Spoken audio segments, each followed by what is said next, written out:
This is the 25th anniversary of the Oklahoma City bombing.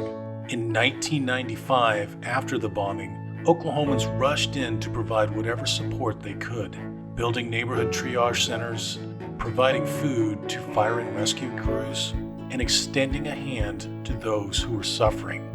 These acts of kindness gave us comfort and a sense of community during a very tough time. This became known as the Oklahoma Standard.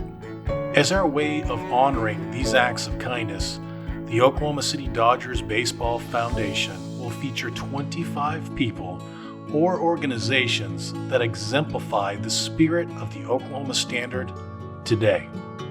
Our goal is to amplify their good works and inspire others.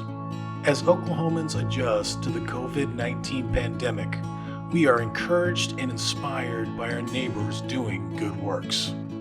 This week, we'd like to recognize the organization Save Black Boys from Oklahoma City, Oklahoma.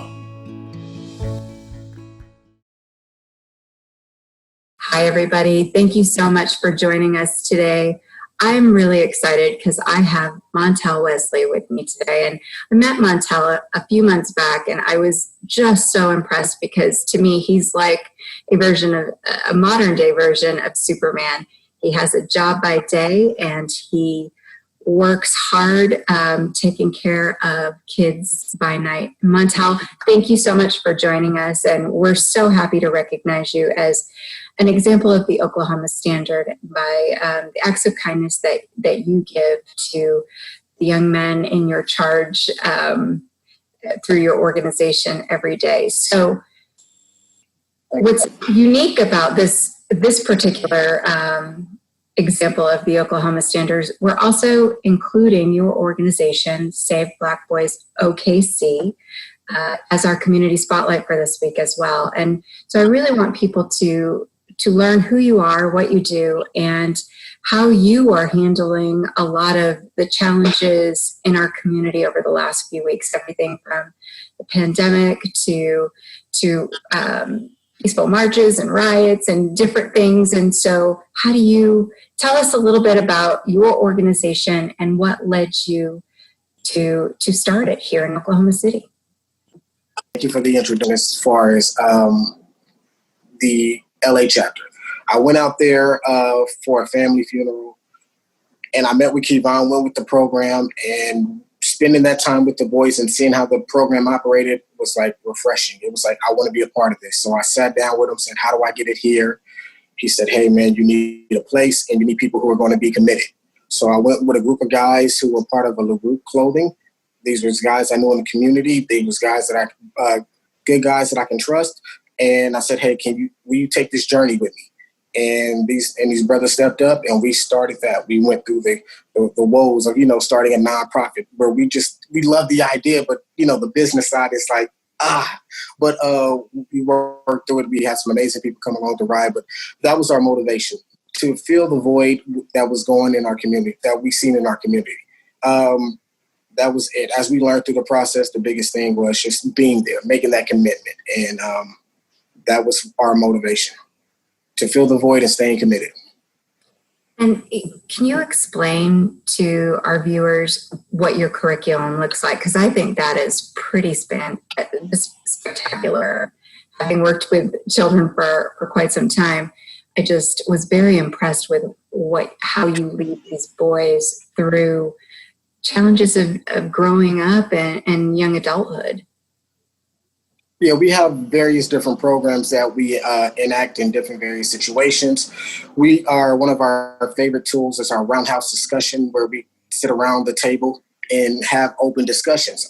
We have meditation. We have, our workout sessions, just to kind of release just different variables to release, the anger, because a lot of boys are angry at this point. They're frustrated. They can't understand certain things, and they don't have that outlet.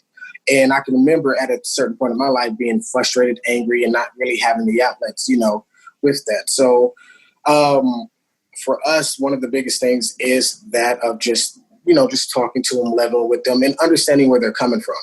I think that's the relatability and the accountability. those are the two biggest things that we use, and we use that through, like I said, our Grindhouse discussions, our meditation, our yoga, our outdoor activities, our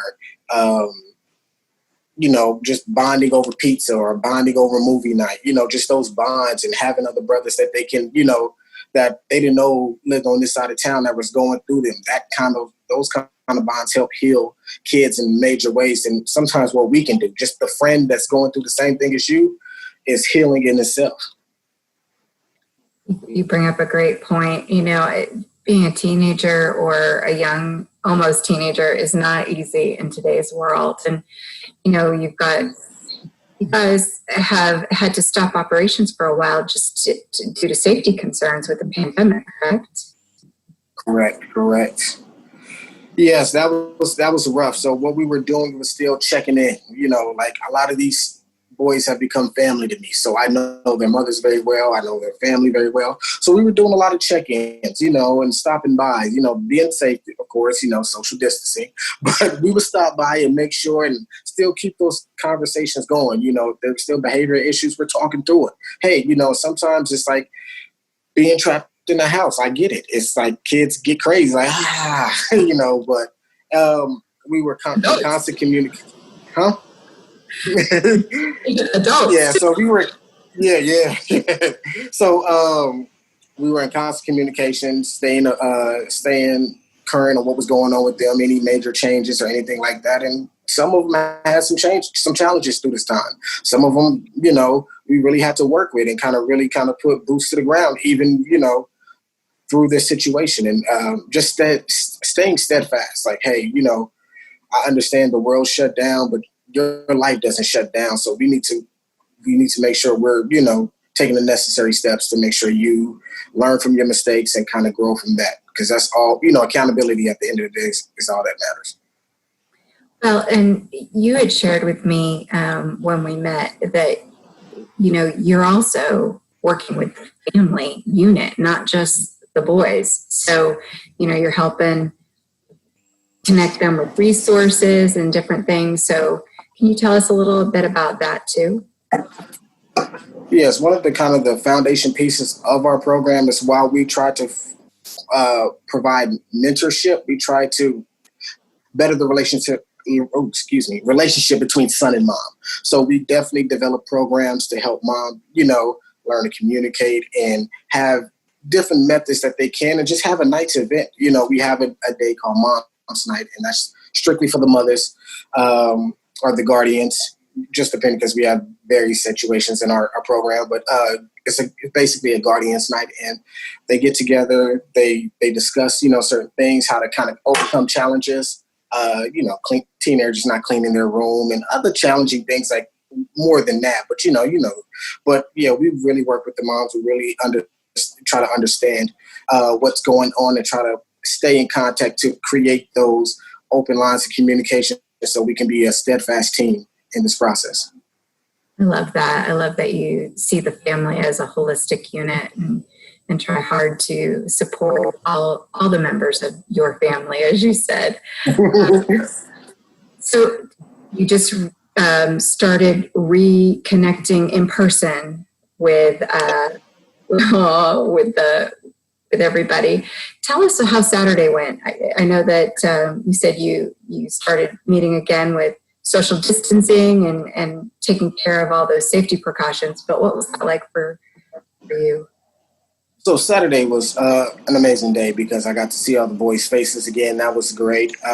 We had one of our board members, Alex Tyler, come teach yoga. And so the boys were out there doing yoga. We wanted them to relax their mind because I know with the COVID and George Floyd, the world has been in an uproar.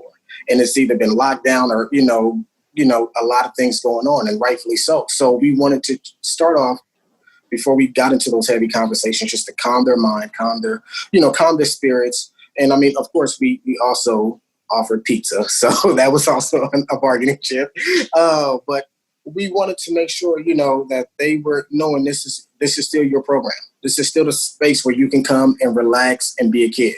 in this space. So then after yoga, we ate pizza, and then we had the tough conversations about what's going on in the world and how do they feel and those things. And trust me, some of the responses would just blow your mind, just of how they feel they're viewed in today's society. And that's the everyday struggle. It's rough, knowing a lot of them. Just one of our members just lost a friend just a few days prior. So it's like a lot of hurt right now, just as they're trying to understand what's going on in the world and trying to rationalize why all this is happening. They get it. They understand these are some bright boys. They get it. But while they get it, it still doesn't make sense. Why is it happening? Doesn't make sense to a lot of grown-ups either. So yeah, I can understand their frustration and sympathize, and just feel horrible that they have to go through this as young men. What can people do to help you in your journey to really support these young men? Okay, so well, resources is our biggest thing, whether that's time, access to spaces we normally wouldn't have access to. If you don't have those two, money, or a combination of all three, because those are what are keeping us going as an organization. I mean, as a nonprofit, we're digging in our pockets a lot to do things and make a way for these boys. So, if you can offer up any kind of resources, that would be great for us, And you have been one to step up and offer a lot of resources, so I appreciate what you guys are doing. But for the people out there, if you want to help, man, resources, whether that's time, access, or money, and that'll be great. Well, you heard it here, guys. He's trying to get a space, a designated space, so that they have a place to meet all the time. So if you're in the Oklahoma City area and you have a vacant building and would like to donate it to a great cause, here you go. Here's your chance to step up and yes, help.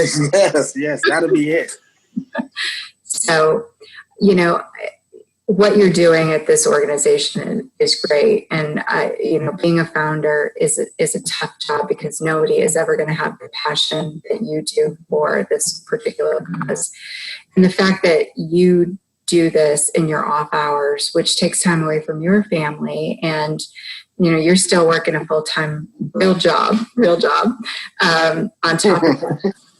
That's why we really wanted to highlight you as one of our acts of kindness, because it is amazing what you're donating every day to your community. So thank you so much. And we really could not, our community would not be what it is without people like you making a difference every day and seeing a need and filling it. So until we can see you at the ballpark, I'm going to say goodbye for now. And you guys go and check out your website. Yes, Save Black BoysOKC.org is our chapter. The original chapter is SaveBlackBoys.org. Our Instagram is Save Black BoysOKC, and our Facebook group, if you want to get in contact, is Save Black Boys OKC. So everything Save Black Boys OKC. Well, we appreciate you, Montele. You're just a light, and I wish you nothing but success, and can't wait to have you and the boys out at the ballpark as soon as we are playing games again. Yes. I can't wait. I know they're excited too. All right. Thank you, everybody, for watching this episode of our example of the Oklahoma Standard / Community Spotlight. We appreciate you tuning in every week, and can't wait to see you all at the ballpark.